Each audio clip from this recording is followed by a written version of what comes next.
Hai.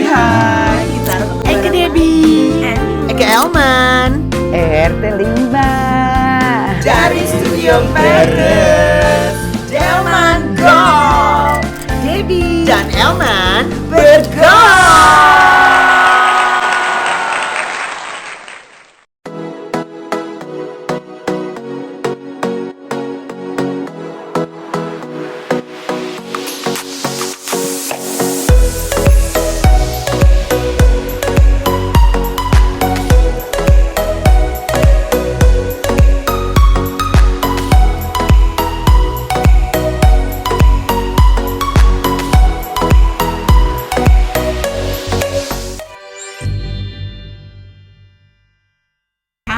Kita ketemu lagi di Delman Go. Aku hari Indang ditemani sama Ingrid Wijanarko dan sudah hadir. Dan hari ini saya ditemani oleh Aditya Guma. Saya berada di antara dua senior di Lenong Rumpi. Wow. Dan saya Lenong Bocah. Lenong Bocah. Dan kami semua sudah jadi Lenong Bocor.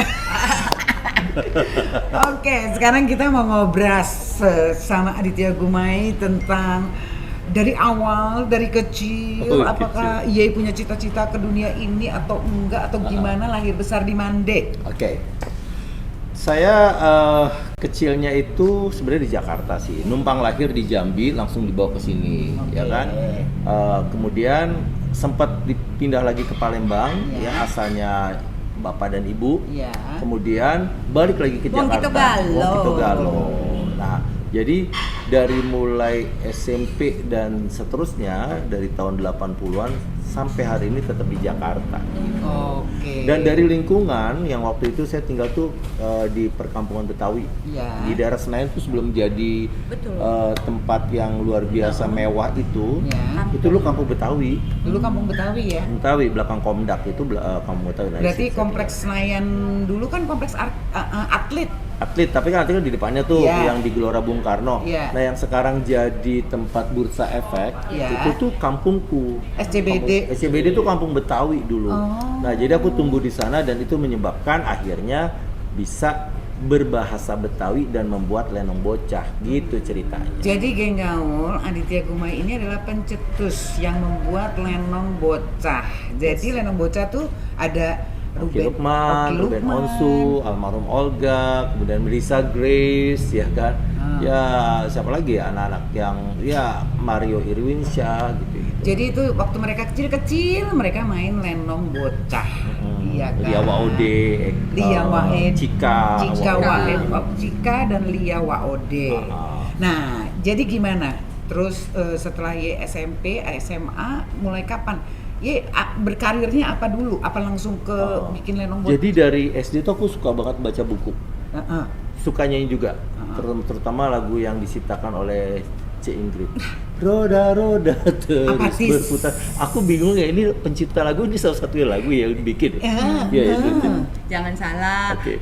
Kak Adit ini selain juga suka nyanyi dan juga udah menelurkan album, beliau juga nyiptain lagu. Semua beberapa lagu-lagu tema di film-filmnya Kak Adit juga diciptakan oleh beliau. Iya, jadi salah satu lagu favoritku itu yang selalu terngiang sampai sekarang, ya kan. Itu tahun berapa sih? Apatis. 77, 76, 77. Ya. Udah lahir, Kak? Udah dong.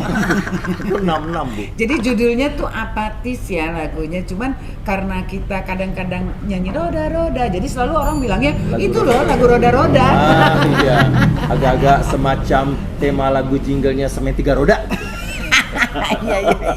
Jadi maksudnya Kak Ebi itu tadi ya, Kak Adit kenapa bisa membuat sanggar Ananda dan Kaula Muda itu berasal dari mana? Apakah Kak Adit berkesenian dahulu di dunia tersebut kemudian ingin membuat sanggar atau justru membuat sanggar dulu? Jadi ceritanya karena aku sangat gemar baca dari kecil, akhirnya ketika SMP tuh aku sudah bisa menulis skenario, cuy.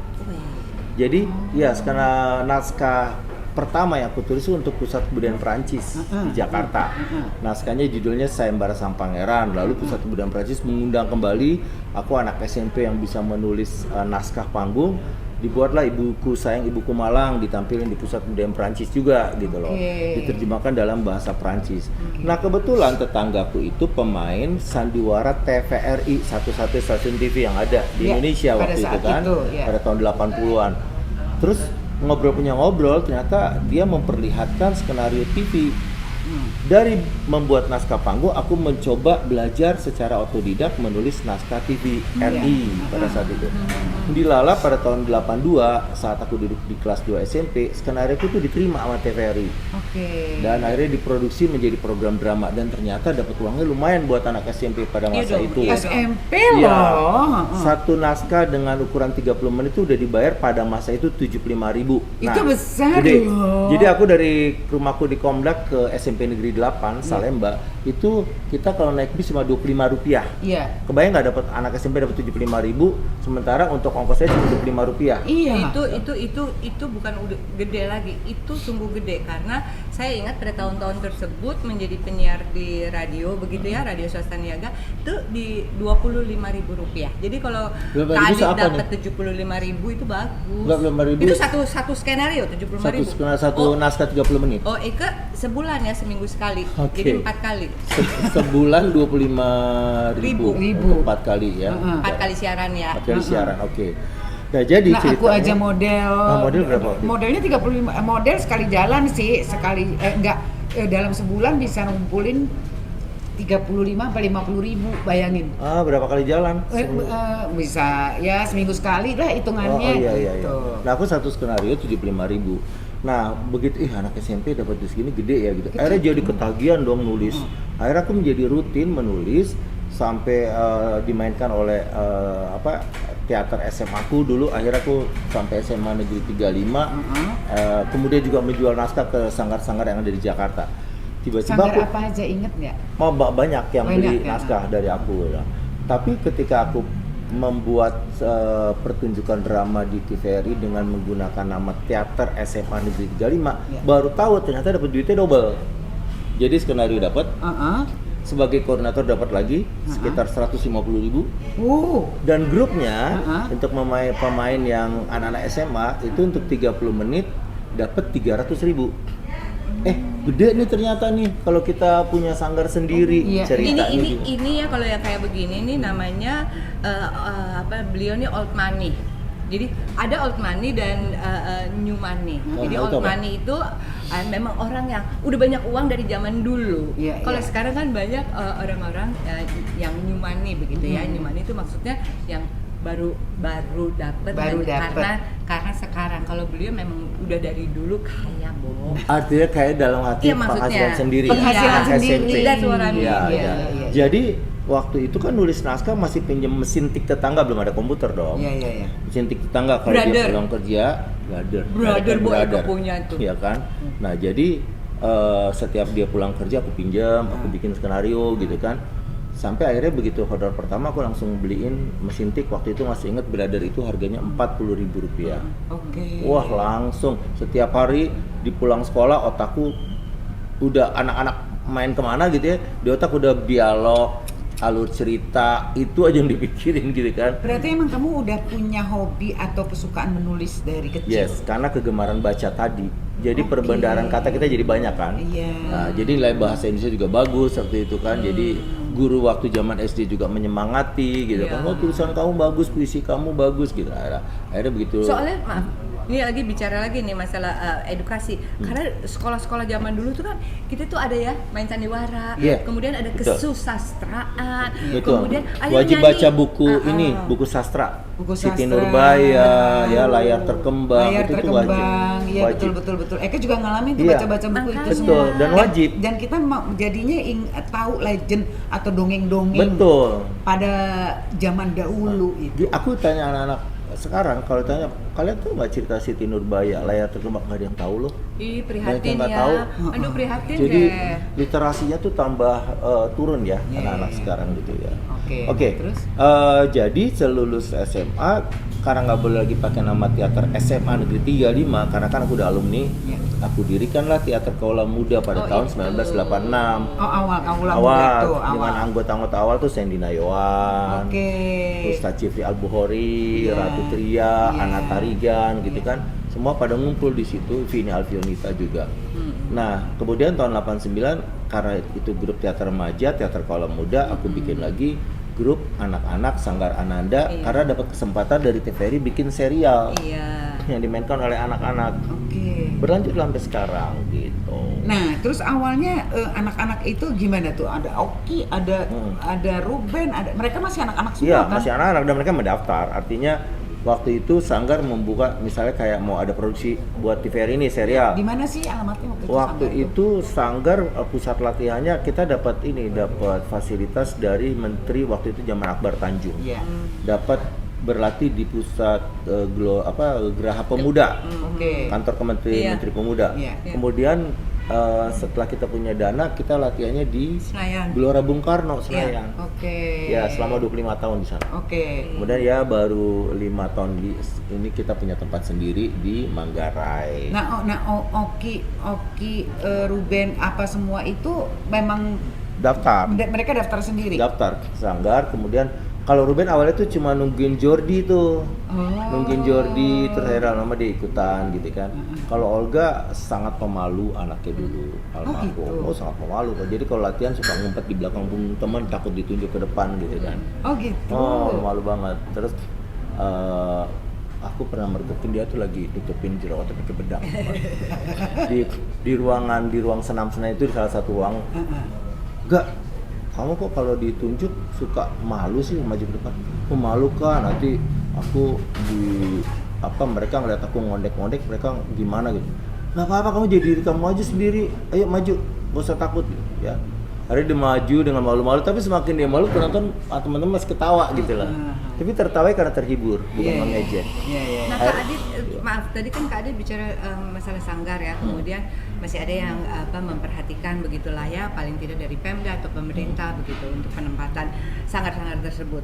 Kan yang kita prihatinkan bahwasannya sekarang seperti gelanggang-gelanggang remaja begitu ya, sudah mulai mungkin tidak ada atau tambah sedikit untuk menyediakan tempat bagi anak-anak muda Pelatihan tersebut atau sanggar-sanggar begitu ya. itu. Sementara kan kalau teater atau sandiwara atau apa kan membutuhkan tempat yang seperti di tempat-tempat seperti di gelanggang itu. Menurut Kak Adit gimana yang sekarang ini? Sebenarnya sih masih ada fasilitas itu. Sanggar Anda cabang Bandung tuh bahkan dapat fasilitas dari Pemda Bandung, latihan gratis di gedung yang bagus ya, di Bandung Creative Hub PCH gitu ya. Dan kemudian juga gelanggang-gelanggang remaja juga masih banyak sebenarnya yang menyediakan tempat gitu. Tinggal anak-anak mudanya masih punya keinginan nggak buat bikin sanggar-sanggar itu karena mereka kan sudah pada beralih bikin film pendek, bikin konten-konten. Jadi udah yang nggak yang terlalu tekun untuk bisa berlatih berbulan-bulan menyiapkan pertunjukan, nggak banyak, tapi ada.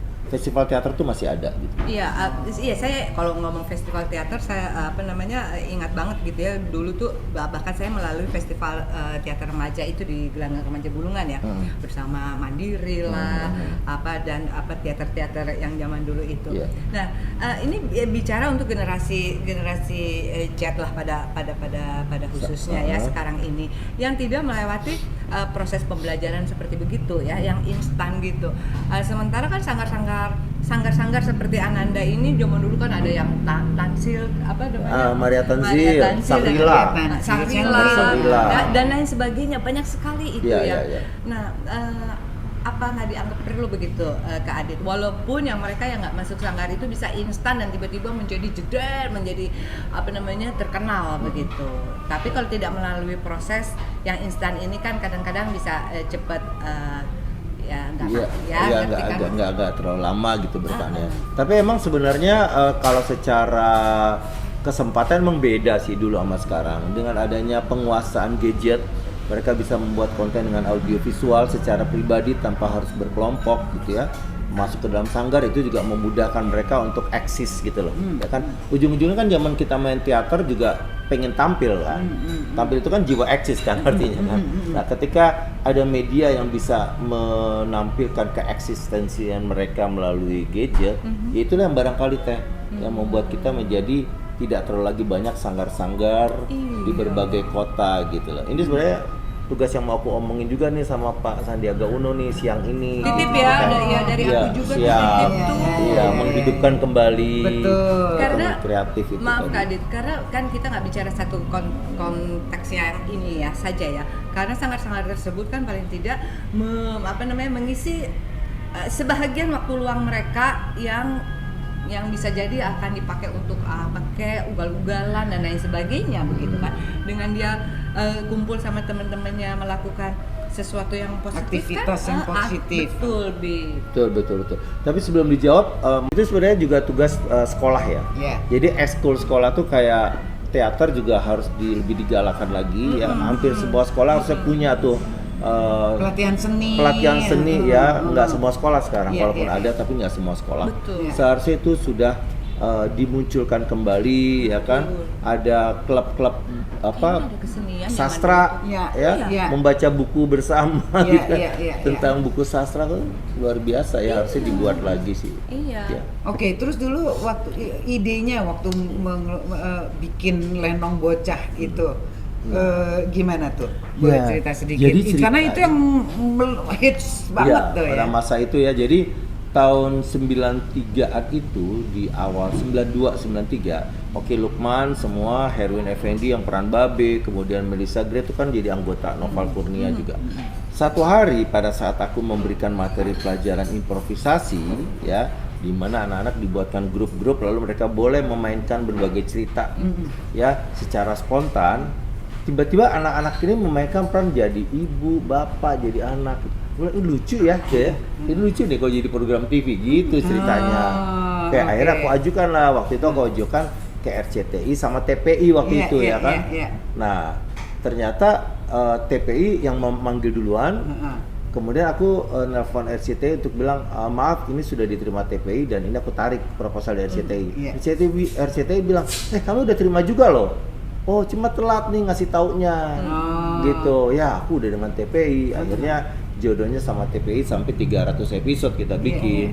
Dan alhamdulillah dapat penghargaan juga waktu itu kan, dapat 6 piala Vidya Festival Betul, dan Sinetron. anak-anak itu sangat ternyata sangat berpotensi untuk improvisasi. Betul sekali. Itu memang latihan yang selalu diadakan di Sanggar adalah kalau untuk seni peran itu sekitar 60% itu memang materinya adalah improvisasi. Karena berimprovisasi itu benar-benar mengasah kemampuan mereka dalam mengolah kata-kata, mengembangkan cerita dalam hitungan detik. Mereka harus bisa merespon teman bicara, alur ceritanya mau dibawa kemana, itu benar-benar mengasah kecerdasan. Oke, Gitu. jadi akhirnya kamu dari situ terus deh di dunia ini udah. Iya, pada di dunia akhirnya. menulis, di Betul. dunia karena apa namanya? Udah passionnya ke sana juga. Passionnya ke Passionnya sana kesana. dan sangat diterima karya-karyanya Kak Adit. Nah, bicara soal karya nih Kak Adit, 2009 Emak Ingin Naik Haji. Betul. Pada tahun 2009 itu saya ingat bahwa saya pribadi aja tuh mainnya tuh Benci Disco, kemudian Kawin Laris dan acara-acara film-film komedi lainnya. Setelah berbarengan dengan komedi, film-film itu adalah ada yang horor ya, ada yang pocong apa begitu ya. Nah, tiba-tiba ada sebuah karya Emak Ingin Naik Haji. Apa yang terbersit dan keyakinan Kak Adit untuk membuat Emak Ingin Naik Haji itu ya? Emak Ingin Naik Haji itu? Suatu hari aku tuh diundang sama satu TK Al Azhar untuk datang ke wisudanya anak TK gitu. Aku nggak punya anak atau keponakan yang sekolah di sana, tiba-tiba diundang. Oh mungkin karena dianggap sebagai salah satu orang yang peduli Pembina sama dunia untuk anak-anak anak, kali iya, ya. dekat sama Datanglah dunia aku gitu ceritanya ke Taman Mini. Begitu pulang dapat goodie bag majalah Nur, inget banget. Oke. Terbitan tahun 2007 waktu itu. Di jalan aku baca ada cerpen judulnya Emak Ingin Naik Haji karya Asma Nadia. Cerpen itu bisa bikin aku meneteskan air mata saking terharunya gitu. Dan aku langsung bilang ini harus jadi film. aku bilang. Nah setelah itu, tapi belum ketemu nih sama Mbak Asma nih. Aku telepon ke tabloid, ke majalah Nur, dikasih nomor nggak nyambung gitu kan. Sampai akhirnya nekat tetap dibikin aja, satu hari pasti aku ketemu nih sama Asma Nadia. Aku bikin sinopsisnya, aku bikin ceritanya. Dilala satu hari. Ada investor. Bukan, aku ke ini diundang sama Mizan untuk Laskar Pelangi, ya. Karena kan kita mau memutar film Laskar Pelangi itu di daerah-daerah yang tanpa bioskop di Batu Raja. Aku minta izin, boleh nggak nih filmnya dibawa ke sana. Terus sambil ngobrol dengan Pak Aves, Pak Aves Sina ya, yang dari Mizan, aku bilang, Pak Aves, kan Laskar Pelangi ini terbitan Mizan. Kalau Asma Nadia ada nggak novel sih? Oh banyak, dia emang tulis bagus di sini. Ada nomornya nggak sih? Aku nggak pernah nyambung, dikasih. Beneran nyambung. Akhirnya aku ketemu, beli karyanya dan bikin skenarionya bersama Adenin Adlan.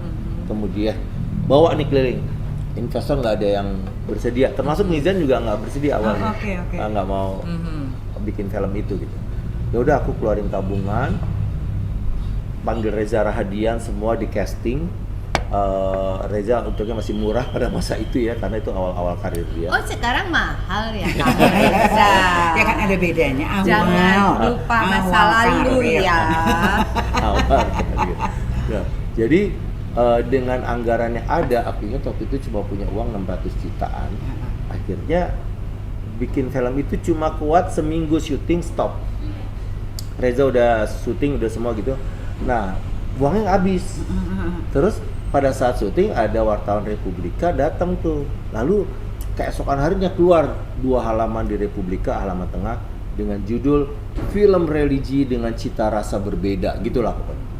Kayak lagi iklan mie Enak goreng kayaknya. ya. Pokoknya kalimatnya gitu, cita rasa berbeda. Tiba-tiba Mizan telepon. Mas Adit yang waktu itu diajukan jadi dibuat. Jadi Pak.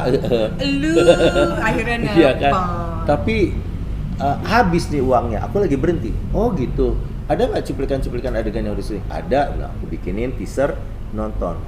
Ada Pak Haidar Bagir semua nonton, Pak Putut bilang kurang berapa lagi sih? Katanya gitu. Ya udah, kurangnya sekian kalau sampai selesai gitu. Dan aku juga pengen nih syutingnya sampai ke Mekah, aku bilang, sampai ke depan Ka'bah. Oke, kita ikutan deh, nyelesain. Gitu ceritanya.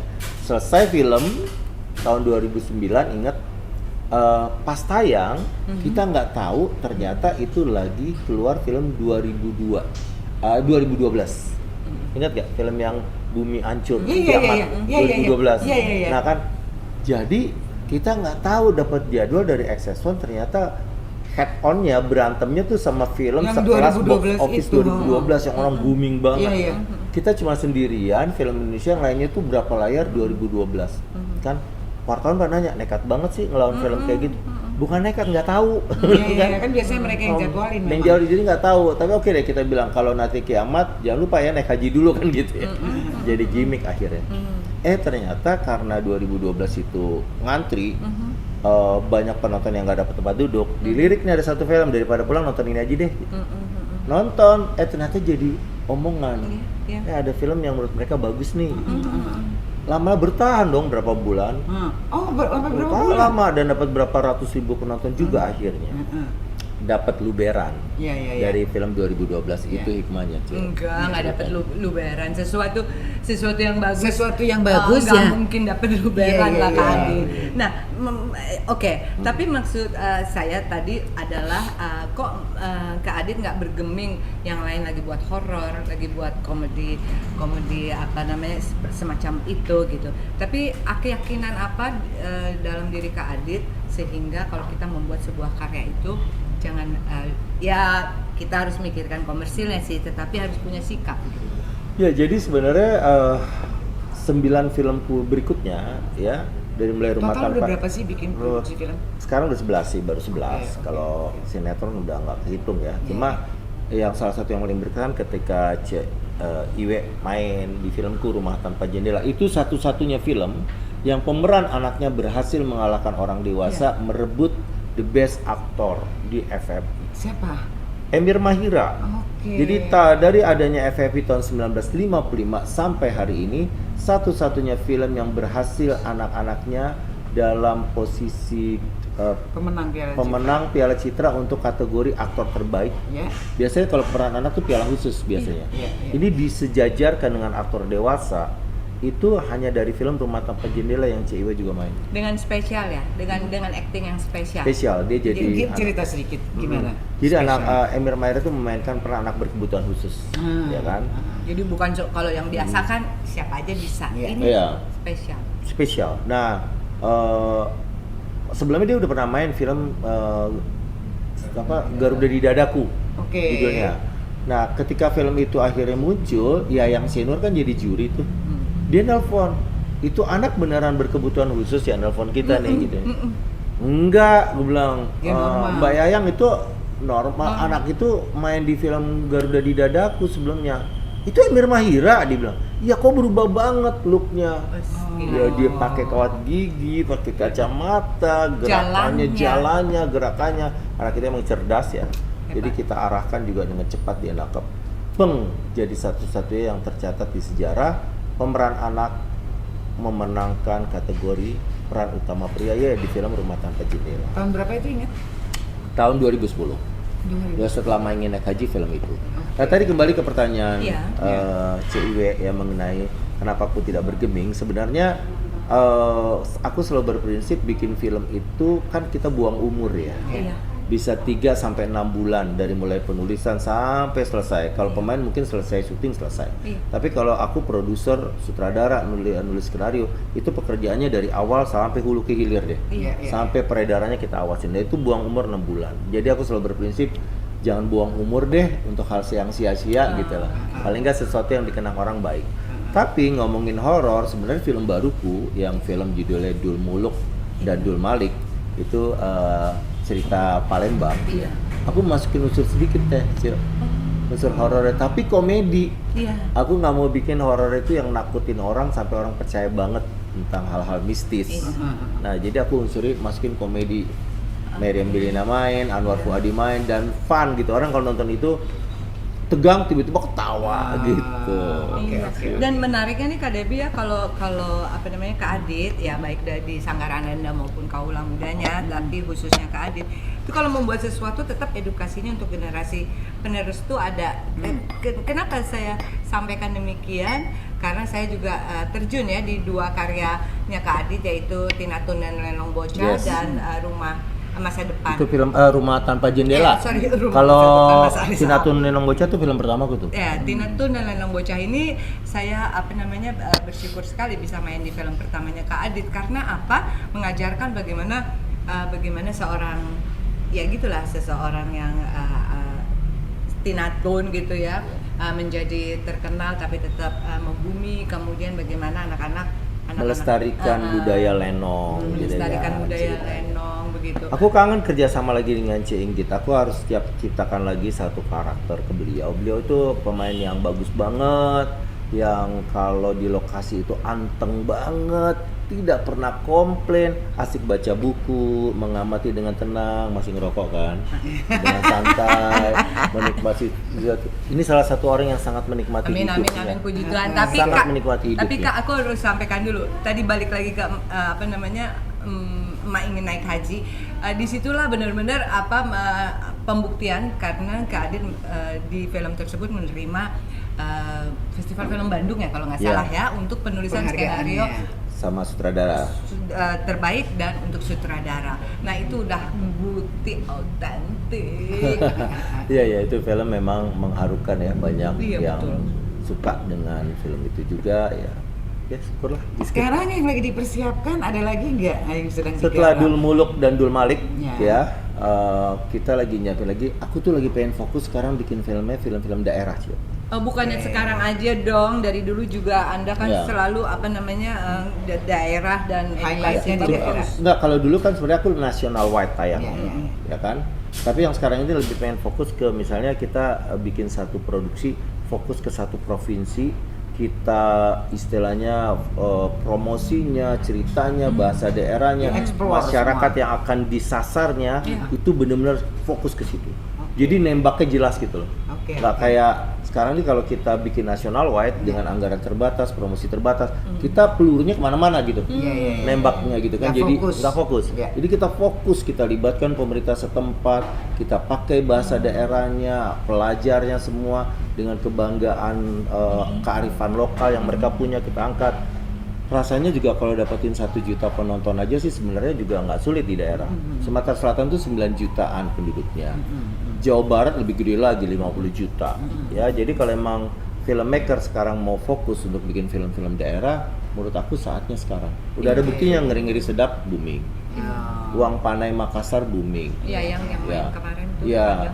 Dan ya, pokoknya ada beberapa film daerah nih yang sekarang mulai naik dan bisa menyaingi film dengan tayangan nasional. Betul sekali, setuju banget sih sebenarnya kalau kearifan lokal yang kita highlight kita angkat, betul sekali. Oh, jadi lagi siapin itu Siapin sekarang. itu, aku lebih ada suka beberapa skenario yang lagi ditulis. Yes, untuk Palembang aja udah ada permintaan untuk 3 film lagi, ya, untuk Sumatera Selatan khususnya. Dan siap-siap buat Sulawesi Utara. jangan ngomongin Eke dong, Paat, Manado. Oh iya dong, harus dong ikut deh. Ya, ikon-ikon Manado. Ikon-ikon Manado yang sebentar lagi jadi nama-nama jalan di Manado karena legendarisnya itu. Maksudnya artis Manado orang yang menjadi legend gitu. Siapa no?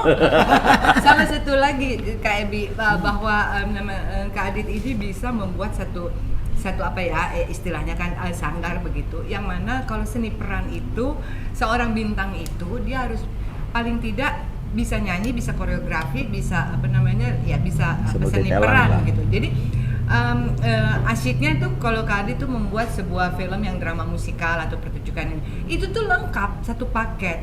Jadi kami teringat bahwa kalau di barat-barat sana itu udah mutlak bahwa seorang pemain itu kadang-kadang justru dia berasal dari pemain yang terkenal di atas di Broadway begitu ya, di beberapa panggung-panggung Broadway, teater begitu. Nah, baru kemudian dia menjadi bintang film, atau sebaliknya ketika dia menjadi bintang film dia ingin mencoba sekali bermain. main di ya kayak Beauty and the Beast segala macam, itu kan dipamerkan dahulu, dimainkan dahulu. Karena mereka juga punya awardingnya kan, Tony Award itu kan juga betul. keren kalau dapat penghargaan sebagai aktor aktris teater terbaik tuh Tony Award selain Oscar. Jadi bermain teater itu di sana juga menjadi satu prestis tersendiri. Gitu. Jadi lengkap paketnya. Kalau Anda mengaku di seni peran itu ya memang harus lengkap. Masih ada sanggarnya sampai sekarang? Ada dong. Masih ya? Masih pelatihannya itu, pelatihan masih acting, modeling, dance, presenter, vokal. Kalau di seluruh Indonesia, sanggar Ananda ini kali ada lebih dari 5.000-an siswa yang kita jadi bilang, kalau ya. dari awal sampai sekarang, dari awal berdiri itu udah 30.000 lebih sih member. Tapi yang tahun ini tuh ada 1.200 yang di Jabodetabek saja. Tapi aku buka kelas online acting. Nah, itu ada yang ikut dari orang Indonesia yang tinggal di Taiwan, di Korea, di Malaysia pada ikut. Anggotanya ada kemarin udah ada berapa angkatan, totalnya 1.400 yang belajar secara online. Seni peran. Kamu juga ikut mengajar atau udah ada tim kamu? Aku yang ngajar langsung. Oh, kamu yang ngajar. Jadi aku bikinin video, lalu mereka menonton video, jadi mereka dapat teori sama praktek video, lalu mereka mengirim video latihan acting yang aku nilai. Jadi jadi ada sekitar 7 hari pertemuan untuk mereka nonton video, mereka lakukan apa yang ada di video itu contohnya, lalu kemudian mereka kirim videonya di di WhatsApp grup. Aku kemudian memberikan satu evaluasi melalui voice note, acting kamu tuh kelebihannya ini, kekurangannya ini, gitu loh. Terus menurut Adit gimana nih perkembangan zaman sekarang ini dengan kecanggihan teknologi, terus sosial media, semuanya ada perbedaan yang paling signifikan nggak menurut kamu? Pastinya anak muda sekarang itu sebenarnya sangat dimudahkan untuk bisa menghasilkan karya. Ya, dalam hitungan menit mereka bisa bikin akun YouTube, ya, Instagram, apapun TikTok dan lain sebagainya, dan langsung bisa mempublish karya mereka dengan cepat saat itu juga kan. Dan kalau ternyata memang FYP dan tiba-tiba booming dengan cepat seperti yang tadi CIW bilang, mereka bisa menjadi selebriti gitu ya, terkenal gitu kan. Nah, apakah mereka akhirnya menjadi panjang atau enggak, itu rezekinya juga ya, takdirnya mereka di sana.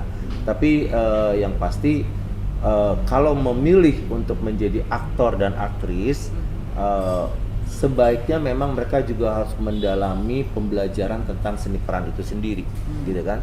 Jadi bukan cuma sekedar ada kesempatan main dan ketika tampil mentah, gitu. Ya, kalaupun nggak mentah, dipaksain agak ngerepotin nih di lokasi nih, gitu ya. Harus berkali-kali take dan lain sebagainya.